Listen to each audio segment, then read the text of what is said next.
ठीक है। तो देखिए इस पॉइंट पे आपको ये समझ में आ गया है कि वेरिएबल्स अच्छे से बनाना कैसे है। For example name equal to Alpesh Nakrani, age equal to 36, आप कुछ भी वेरिएबल बना सकते हो। तो नॉर्मल वेरिएबल तो हो गए, लेकिन अगर आपको एक वेरिएबल के अंदर ढेर सारी चीजों का कलेक्शन रखना हो फॉर एग्जाम्पल, तो वो आप कैसे करोगे। एक एग्जाम्पल देता हूं, जैसे कि आपकी फेवरेट किताबों की लिस्ट, तो वो आप कैसे रखेंगे, चलो वो हम सीखते हैं। तो सबसे पहले हम ट्राई करते हैं बनाने का कि माई रिकमेंडेड बुक्स। इसके लिए पहले हम ले लेते हैं H1 टैग कि हम टाइटल दे सके, माई रिकमेंडेड बुक्स। अभी आप ब्राउजर में जाओगे तो आपको एटलीस्ट टाइटल आ जाएगा, ठीक है। और अभी बुक्स की लिस्ट के लिए हम ले लेते हैं अनऑर्डर्ड लिस्ट, बेसिकली UL, ठीक है। और इसके अंदर आ जाएंगे LI। तो UL LI क्या होता है, बेसिकली अनऑर्डर्ड लिस्ट। मतलब हम जैसे कि यहाँ पे टेस्ट लिखते हैं तो आप यहाँ पे लिस्ट ऑफ आइटम्स डिस्प्ले कर सकते हो। यहाँ पे हम एक और चीज डाल देते हैं, टेस्ट2 सी। बहुत ही इजी अनऑर्डर्ड लिस्ट आ जाता है, HTML का है। अगर आप नहीं जानते, आप Web3 स्कूल या कहीं से भी सीख सकते हैं ये चीज, ठीक है।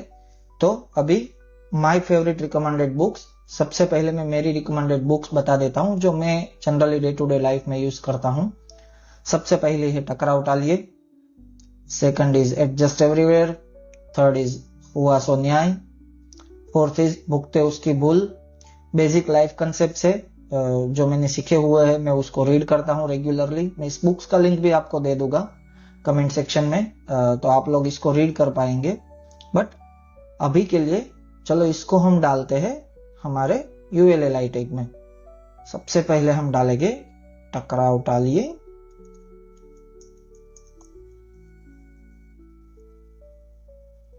ठीक है।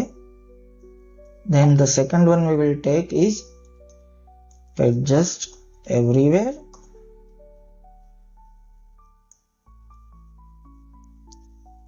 third one is so न्याय, and we take one more which is भुगते उसकी भूल। सो बेसिकली जब रियल लाइफ सिनारियो होता है तो इस टाइप का जो डेटा होता है वो जनरली आता है डेटाबेस से। अभी के लिए हमको सिर्फ यहाँ पे फॉर लूप सीखना है, डेटा कैसे लाना है, एरे कैसे होता है वो सीखना है, इसलिए हम यहाँ पे इसको स्टैटिक ले रहे हैं। तो अभी ये हो गया आपका स्टैटिक, और अगर आप यहाँ पे चेक करोगे ये आ गया आपका डेटा यहाँ पे रिफ्लेक्टेड, जो आपको अच्छे से यहाँ पे दिख रहा है। अभी इसको डायनेमिक करने के लिए हम क्रिएट करते हैं एक एरे। तो ये वाला PHP कोड हम यहां से निकाल देते हैं, और हमको इसके अंदर जैसे कि एरे चाहिए तो हम यहाँ पे अपना PHP का कोड स्टार्ट करते हैं, यहीं पे एंड करते हैं। और अभी देखो, जब भी कोई भी एरे आपको लेना हो तो उसका सिंटेक्स बहुत ही इजी होता है। जैसे आप वेरिएबल लिख रहे हो ऐसे लिख लो, बट उसके बाद all you need is 2 braces. ये हो गया आपका ब्लैंक एरे। अभी जो भी हमको डेटा देना है वो हम यहां पे देंगे। तो हम 1 बाय 1 स्टार्ट करते हैं। टकराव टालिए,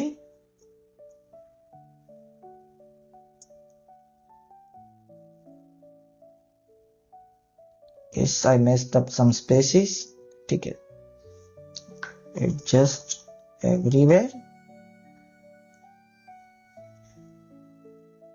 then there is हुआ सो न्याय, और लास्ट हम ले लेंगे भुगते उसकी भूल, ठीक है। तो ये हो गया हमारा एरे। मैंने इसको नाम प्लूरल दिया है बुक्स, ताकि हमको याद रहे कि इसके अंदर एक से ज्यादा वेरिएबल है। आप आपके सबसे अच्छे नाम दे सकते हो, बट आई बिलीव कि जो भी आप नाम दे रहे हो वो अच्छी तरह से दो, तो आपको कोड करने में भी इजी रहे और लिंग्विस्टिकली भी बहुत अच्छी चीज रहती है। अभी इस चीज को डायनेमिक कैसे करेंगे, तो इसके लिए हम लेंगे फॉर लूप, जैसे कि for books as book, basically plural से सिंगुलर। हमको यहाँ पे क्या करना है, इको बुक। को li बुक li, तो इससे भी क्या हो जाएगा, जैसे हम यहाँ पे देख सकते हैं ये 2 बार आ गया, एक बार लूप में आ गया, एक बार स्टैटिक आ गया। अभी हम यहाँ से स्टैटिक हटा देते हैं, सेव कर लेते हैं, तो ये हो गया हमारा फॉर लूप जो यहाँ पे 100% डायनेमिक है। तो अभी आपको यहाँ पे सब डायनेमिक दिख रहा है। अभी यहाँ पे आप देख सकते हो हमने स्ट्रिंग के अंदर ये वेरिएबल ले लिया है, तो बहुत अच्छे से डिस्प्ले भी हो रहा है। तो एक और चीज मैं आपको यहाँ सिखाना चाहता हूँ, जैसे कि आप इस तरह से कुछ ले रहे हो, फॉर एग्जाम्पल मुझे बुक के पीछे ट्रेडमार्क डालना है, जैसे कि हम डालते हैं यहाँ पे ट्रेडमार्क साइन, ये यहाँ पे आपको ट्रेडमार्क साइन दिख रहा है, तो ये हमने ऐड कर दिया। अभी प्रॉब्लम क्या होगा कि डॉलर साइन से स्टार्ट हो रहा है, इसको एक पूरा वेरिएबल कंसीडर कर रहा है जो उसको नहीं मिलेगा यहाँ पे। तो आपको यहाँ लूप में 4 बार एरर आई गई कि dollar book TM is undefined variable, क्योंकि वेरिएबल अपना यहाँ बुक पे खत्म हो जाता है।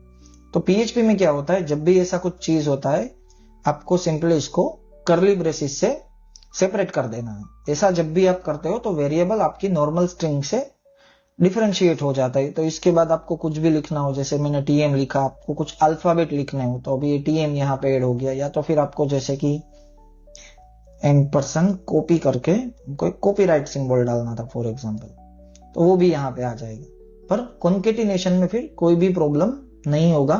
तो और ये one of the best practice भी है कि आप यहाँ पे एक कर्ली ब्रेसिस यूज कर लो, तो वो कभी भी आपको गलत वेरिएबल का नाम नहीं सिलेक्ट करेगा, तो आपको एटलीस्ट अनडिफाइंड वेरिएबल नहीं आएगा।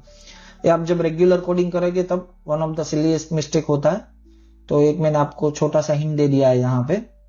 तो अभी यहाँ से हम एक और सिंटेक्स सीखेंगे फॉर लूप की, जैसे कि हमने फॉर ईच यहाँ पे कर दिया, यहाँ पे खत्म हो गया, पर अब देखोगे पूरा पीएचपी सब डेटा मैसअप हो गया है, सब यहाँ पे हमको ऐसे दिख रहा है जैसे कि सब हमने मिक्सअप कर दिया हो। तो पीएचपी में एक और अल्टरनेटिव सिंटेक्स आता है जिससे आप क्लीन कोड भी लिख सकते हो। बेसिकली आपका एचटीएमएल थोड़ा सा अलग हो जाता है आपके डायनेमिक से। चलो वो हम ट्राई करते हैं। तो यहाँ पे फॉर एग्जांपल हम हमारा पीएचपी एंड करके हम यहाँ पे एक और पीएचपी टैग स्टार्ट कर देते हैं। बेसिकली सेम रिस्पॉन्स आएगा क्योंकि हम सिर्फ स्टार्ट और एंड कर रहे हैं। अभी हम क्या करेंगे, एक नया सिंटेक्स ले लेंगे, for each book says book और कोलन, और ये सिंटेक्स हम यहां से हटा देते हैं क्योंकि यहां पे अभी हम सिर्फ HTML लिखेंगे। ठीक है, ये हो गया हमारा प्योर HTML। और अभी यहां नीचे हम इस सिंटेक्स को एंड कर देंगे फॉर ईच। इससे क्या होगा कि आपने कहीं पे भी स्टार्ट किया एंड किया, इसके बीच all you have to do is write HTML। तो जब आपका HTML बल्क होता है, आप कुछ हीरो सेक्शन बना रहे हो, बड़ा लॉजिक बना रहे हो, तो आपका HTML और PHP पूरा का पूरा सेपरेट हो जाता है। अभी जो हमारा ये डायनेमिक सेक्शन है जो कि सिर्फ अभी इतना सही है, तो हम यहाँ पे क्या करेंगे, एक शॉर्ट एंड सिंटेक्स ले लेंगे इक्वल टू करके, जो हमने लास्ट में सीखा था, डॉलर बुक, और यहाँ पे अपने सिंटेक्स एंड कर देते हैं।